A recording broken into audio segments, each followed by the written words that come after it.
Wellness. Welcome to my channel, my space, my place, my portal. Um, Rashida Silvertree here, and today's topic will be about an extension on the minimalism series that I've created.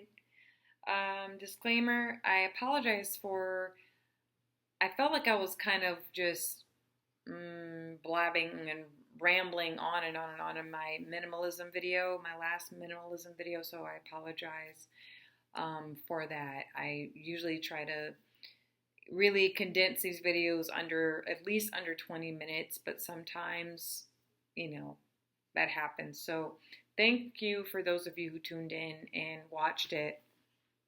So today's topic is creating the space for Source to speak into my life.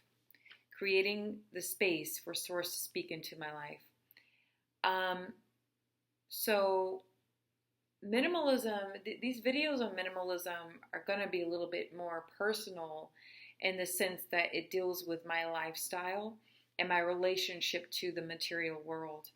I usually like to just focus in on my personal philosophies and wisdom and experiences and opinions about things like the various topics that you see on my channel.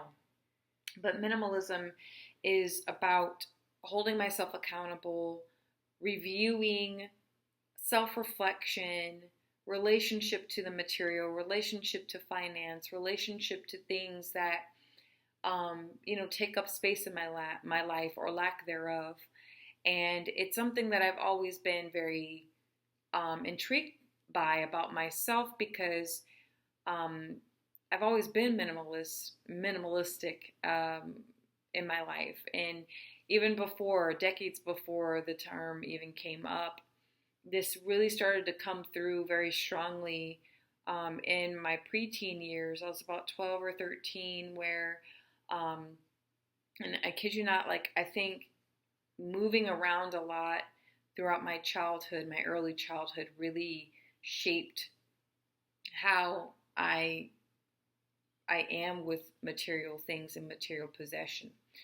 And so, like I said before in the video, I always have lived I've always lived with my bags half packed.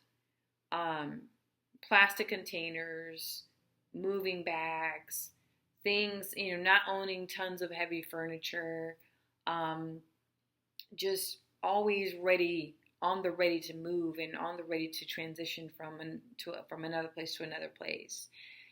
And I could live in a place I have a whole year lease in an apartment, or I can rent or sublease a room in someone's home.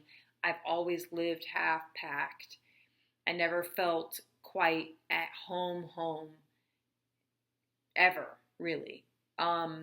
And not to say that I didn't feel safe or loved in these spaces where I lived or I resided. It's just I've always materialistically, I'm like, okay, boom, let's move, let's make a move, I'm ready, kind of thing. And I don't know if that's just a way of, I want to ask myself where that's coming from. But with today's topic, creating the space for Source to speak into your life, maybe this is because I do have, to a certain extent, I have a belief in past life, future life. And here's the thing, if there's past lives, there's future lives. It's that never-ending infinity loop of consciousness depending on your paradigm, depending on your belief paradigm. And in Buddhism, they very much believe in incarnation. You're always coming back in a different form, in a different way.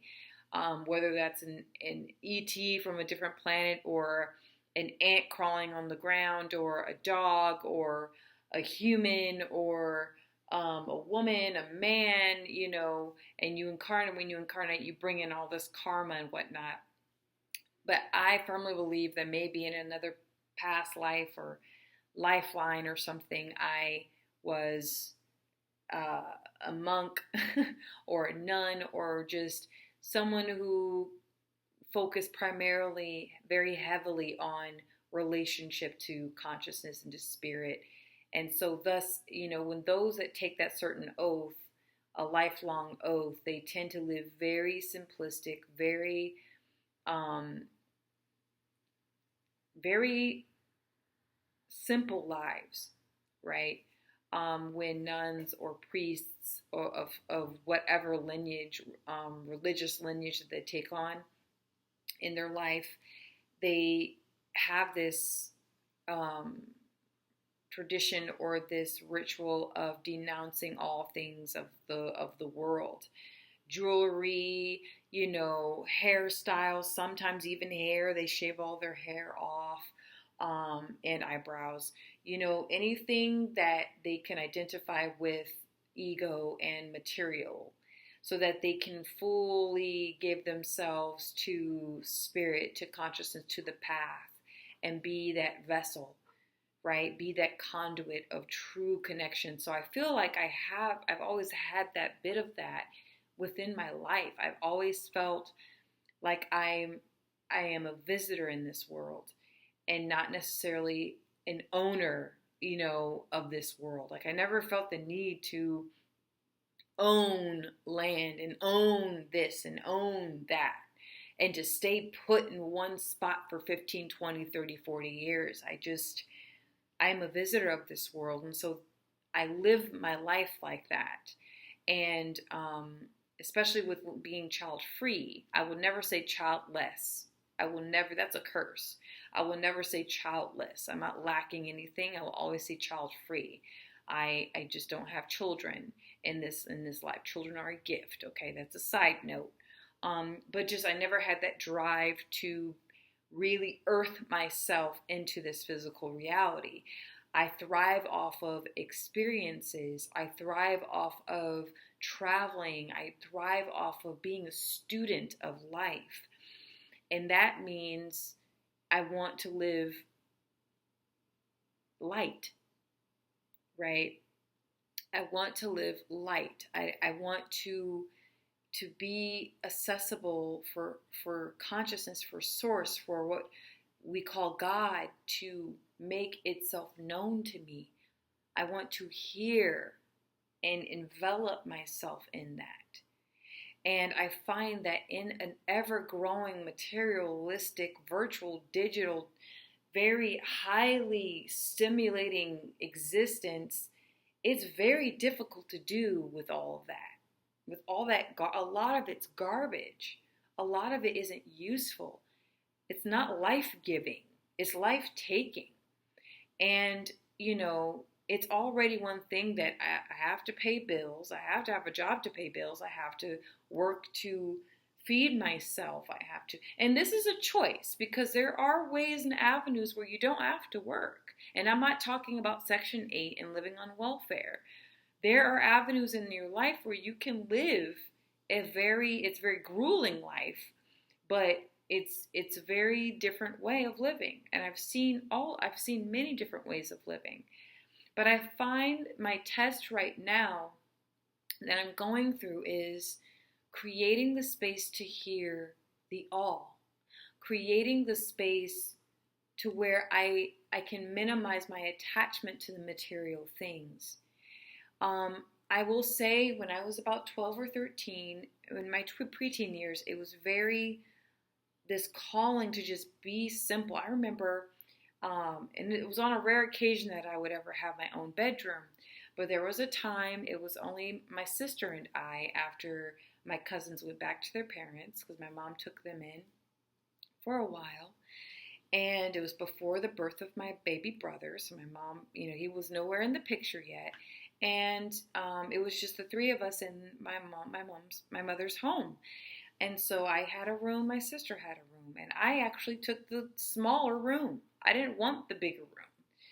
And so my sister, she had a room with two big windows, and I had the smaller one with the back window looking out in the back alley and in the back of the house. And I didn't want a big bed set or a lot of like huge dresser drawers or anything like that. I kept it very simple, spotless and clean. I had my mattress in a box spring, and that's it, and a little nightstand for my alarm clock. And I hung up all of my clothes in the closet, and um, I religiously vacuumed my room multiple times a week, until, again, I've always had to be adaptable growing up. My grandparents moved in. My mom got pregnant. Then our cousins ended up coming back into the house. So my sister and I were moved back into together, and we shared a room. While my little cousins took the room that was mine. My grandparents stayed in the first level at first. And then we had my uncle and his wife and his stepdaughter come in. So it was, I think, at that time it was about 10 to 11 people, because my sister also had her boyfriend, and it was chaotic. But I learned to adapt. I learned to always minimize the material things that I had, so as not to get them yanked by someone else, or or get lost in the movement, right, of all that. So from a young age, I just, it always, cleanliness and just really simpleness always help my state of mind, and my anxiety and my stress. And even many years later, when I came home after teaching, it was always a relief to come into my apartment and it just be spotless and no furniture, no overstimulation, maybe a couple of pieces of artwork that I would take down or put away anyway, but just a couple of plants, and that was that. And I could focus in on my meditations. I could focus in on just being very simple, and creating that space to hear the higher power. Give me just a sec, because my laptop is on her last leg.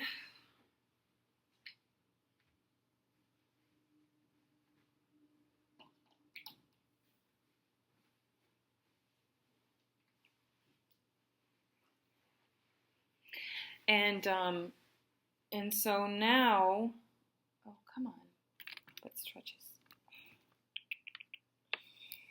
Okay. There we go. All right.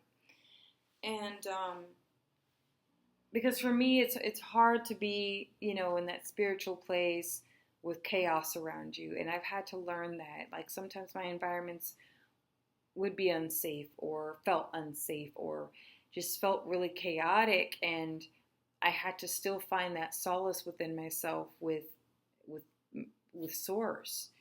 And now it's like creating that space for sacred connection. It's like I'm coming back to that again. And I will say I'm cleansing out a lot of my spiritual toolbox, if you will. I'm working on a major project right now, which has to do with one of my spiritual tools that I'll be using, and in the near future. And that's taking I've been working on this project probably for about a solid year and a half. And I have to be in the right space to work on it, but I am working on it. But with my spiritual tools, I'm getting rid of a lot of crystals. Crystals, to me, I will say, the crystals I've given away because I wanted to minimize my spiritual space, so I can get so I can maximize that connection when I'm tuning in. They always found a place back into my life, and I have to pay attention to that. I've given away turquoise, that stone, so many times, and turquoise has always come back into my life in some form. Lapis lazuli or labradorite, red jasper. I just made this purchase after giving away and donating a pair of ocean jasper earrings that I'm like, I'm not going to wear them. I didn't feel that connection, but the crystal felt a connection with me. So I pay attention to that. So I've minimized my crystal collection to the point where if it doesn't fit in a box or a bag, it's gone. If I can't wear it, I don't need it, right? But I don't have like tarot cards and all this other stuff. And I'm even asking myself, like, why do I burn incense? Is the incense even healthy enough for me to burn? I burn a lot of Nang Champa just to clear the space and to perfume the space. But it's like, it is smoke, and it's like I don't know what they're putting into the, into this. And I'm a singer, right? And I don't want to breathe in chemicals that I don't know that, when they're making the incense, right? I just have to assume that it's safe. But I'm even asking myself about this, like, do I need to burn incense? I burn Palo Santo, and I burn white sage to clear the space, because I do believe in burning of natural herbs and wood and wooden things to clear the energy in the space. I believe in that very wholeheartedly. I think, the unseen rules the seen, so you want to clear out that energy, open up your window and smudge your space. But it's just simplifying the tools, the spiritual tools that I use, so that I can focus on the real issue at hand, and the intention in my prayers, the intention in my my practice, right? The intention in my meditation, and the intention behind the silence, so that I may hear my thoughts. There's nothing wrong with rituals, the ritualistic prayer or ritualistic spiritual practices, but that act alone can also divert you from the true practice and from the true connection to source. So the main reason why I'm letting go a lot of my possessions, I find, is to just create that space and clear out the vessel, so that I may be a clear conduit for what I need to receive, or what I need to let go of. Not just material, but also emotional baggage, emotional weight, emotional burden, mental clutter. I mentioned beforehand in my other video about a room that I'm working on that was supposed to be my office/studio, but I think that there is some unhealed underlining anxiety about certain things in my recent past that I need to work through.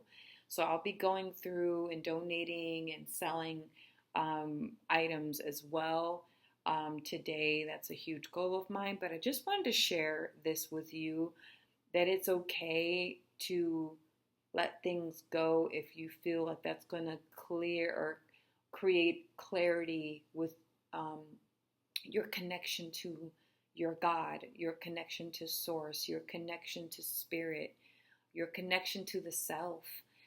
Sometimes it's good to hear what's going on in the ego without all the clutter, without all the stuff.